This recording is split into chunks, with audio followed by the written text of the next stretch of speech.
I'm here to talk about success, right?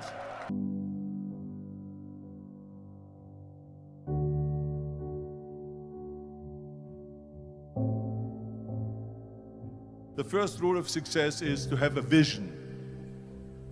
You see, if you don't have a vision of where you go, and if you don't have a goal where you go, you drift around and you never end up anywhere. It's like you can have the best ship in the world, you can have the best airplane in the world. If the pilot or the captain doesn't know where to go, it would just drift around. It would not end up anywhere, or most likely in the wrong place. So I was very fortunate that I stumbled on my vision. I mean, as you know, I was born in 1947 in Austria after the Second World War. And I didn't really like Austria when I grew up. I couldn't wait to get out of there. I couldn't see myself becoming a farmer or a worker in a factory or anything like that, even though my parents wanted me to stay there and have a normal life. My father wanted me to become a police officer like he was. My mother wanted me just to stay there and marry a girl with the name of Heidi, hopefully, and have a bunch of kids and run around like the Van Trapp family in The Sound of Music. But that was their vision, not mine. My vision was totally different. I felt that I was born for something special, for something unique, for something big. Do you know how great it felt that I knew where I was going? Imagine the majority of people don't know where they're going. When you have a goal, when you have a vision, everything becomes easy. Because remember that in America, for instance, when you study, you will see the percentage of people that like their jobs. 74% hate their job in America. Now, there's not much different when you come to Europe. The majority of people don't like what they're doing because they're really not doing it because they didn't have a goal and they followed this goal. They just aimlessly drift around, and then all of a sudden there's a job opening, so they get that job because you have to work. But then when you work, it's a chore. It's work.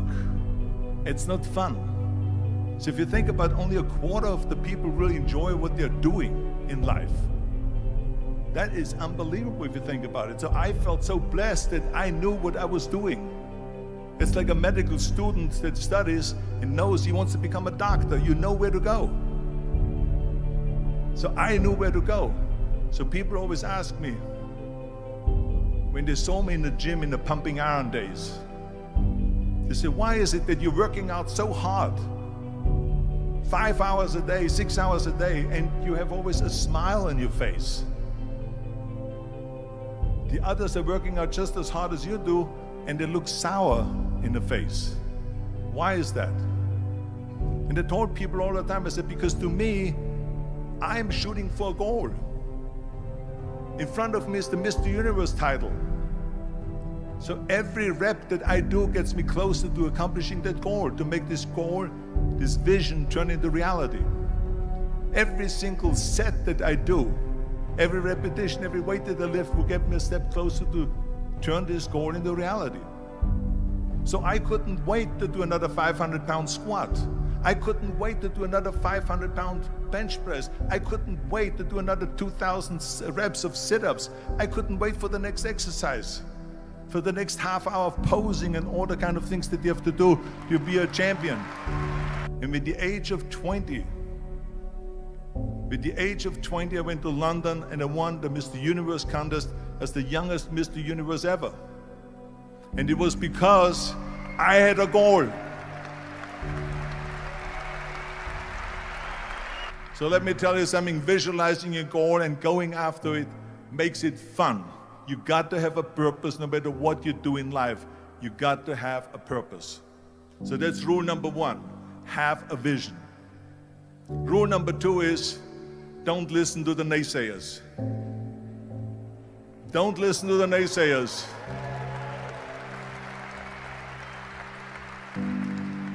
Everything I ever did, the thing that I heard out of people's mouth was, that's impossible. That can't be done. Or no.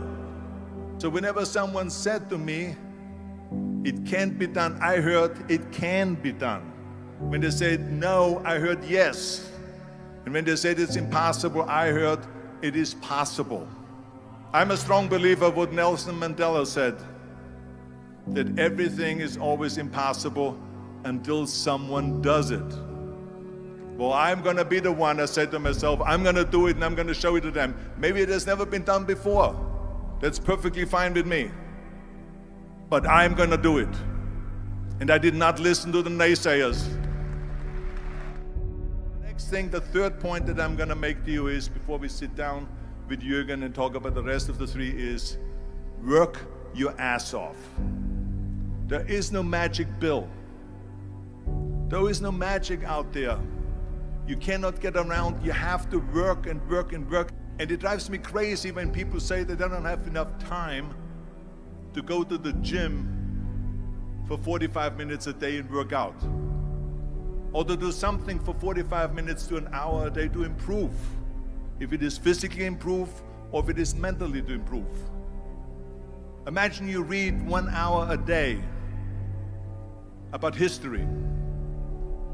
How much you will learn after 365 hours in 1 year. Think about if you study about the history of musicians, of composers, how much you would know. Imagine if you would work on a business, on some business that you want to develop every day for an hour. Imagine how further along you will go and get. So it drives me nuts because when people say we don't have the time, we have 24 hours a day. We sleep 6 hours a day, so that gives you still 18 hours. And there's someone shaking their head out here in front. They say probably, I don't sleep 6 hours, I sleep 8 hours, right? Or just sleep faster.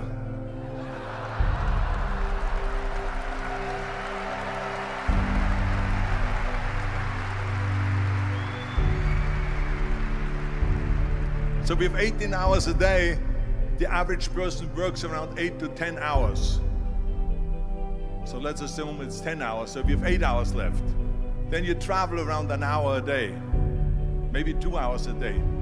So now you have still 6 hours left. So what do you do with the 6 hours? What do you do with the 6 hours? Then we eat a little bit, then we schmooze a little bit, talk a little bit to people and all that stuff. But you can see how much time there is available if you organize your day. So you got to work hard. I mean, let me tell you something. When I went to America, I went to college. I went and worked out 5 hours a day. And I was working on construction. Because in those days in bodybuilding, there was no money. I didn't have the money for food supplements or anything. So I had to go to work. So I worked on construction. I went to college. I worked out in the gym, and at night from 8 o'clock at night to 12 midnight, I went to acting class 4 times a week. So I did all of that. There was not one single minute that I wasted. I became very friendly with Muhammad Ali in the 70s. And Muhammad Ali worked his butt off. And I saw it firsthand. And I remember that there was a sports writer that was there in the gym when he was working out and he was doing sit-ups. And they asked him, how many sit-ups do you do? And he said, I don't start counting until it hurts. Now think about that. He doesn't start counting his sit-ups until he feels pain. That's when he starts counting. That is working hard. And so you can't get around the hard work. It doesn't matter who it is. As a matter of fact, I believe what Ted Turner said, work like hell and advertise.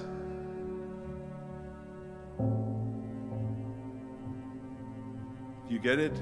Work like hell, go to bed, and early to rise, work like hell and advertise. So you work your ass off, and then you let the world know about your work. That's what it is all about. Let people know. If you have a company, if you have a movie, if you do sports, work your ass off, but then advertise and let everyone know.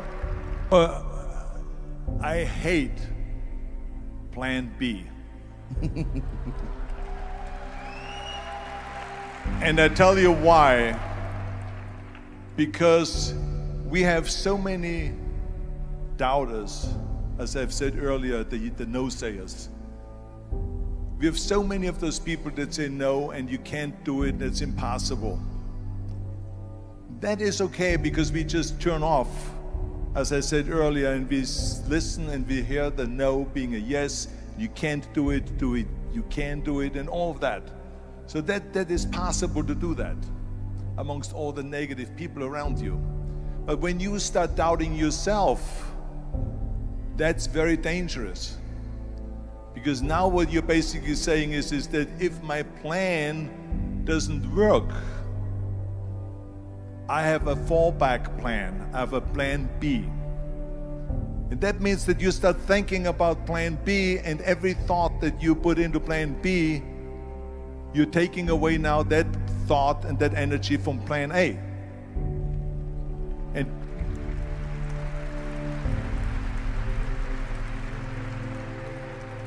And it's very important to understand that we function better if there is no safety net, because plan B becomes a safety net. It says that if I fail, then I fall and I get picked up and I have something else there that will protect me.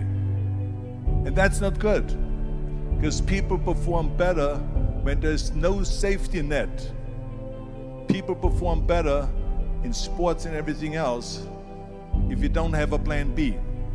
To me, it is very dangerous to have a plan B, because you're cutting yourself off from the chance of really succeeding. And the reason, one of the main reasons why people want to have a plan B is because they are worried about failing.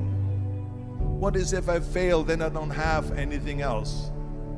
Well, let me tell you something, don't be afraid of failing, because there's nothing wrong with failing. You have to fail in order to climb that ladder. There's no one that doesn't fail. We all fail. It's okay.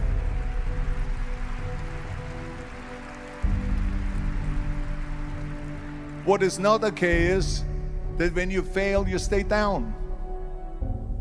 Whoever stays down is a loser. And winners will fail and get up, fail and get up, fail and get up. You always get up. That is a winner. That is a winner. Hey, we all lose. We all have losses. This is okay. And this is why I say don't be worried about losing, because when you're afraid of losing, then you get frozen. You get stiff. You're not relaxed. You got to be, in order to perform well in anything, if it's in boxing or if it is on your job or with your thinking, is only happening when you relax. So relax. It's okay to fail. Let's just go all out and give it everything that you got. That's what it is all about. So don't be afraid to fail. This is one of my 6 rules to success. You can only feel complete as a person if you think about what can you do for your fellow member around you that maybe needs help. I felt like that. Everyone has a different motivation why you get into that. I was an immigrant going to America, and I saw how America was the most generous country in the world. I mean, they opened up their arms to me, they helped me, they invited me for Thanksgiving dinner. The people, they brought me, the bodybuilders in the gym brought me plates to my apartment because I had no plates, I had no silverware, I had no bedware, I had no pillows, I had no blanket, I had no TV, I had no radio, I had nothing. They brought it to my apartment. They helped me. And I saw that firsthand, this generosity in America. And I said to myself, as an immigrant that is being embraced with open arms, that I need to go and make sure that I give something back.